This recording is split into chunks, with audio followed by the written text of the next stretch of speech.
ગોકુળમાં કાસાની થાળી મારી રહી ગઈ ગોકુળમાં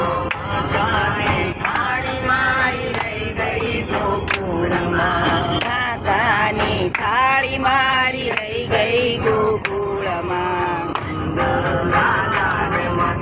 યશોદાજી સાંભળે લાલાની માતા યશોદાજી સાંભળે મમતાની મૂર્તિ મારી રહી ગઈ ગોકુળમાં મમતાની મૂર્તિ મારી રહી ગઈ ગોકુળમાં મમતાની મૂર્તિ મારી રહી ગઈ ગોકુળમાં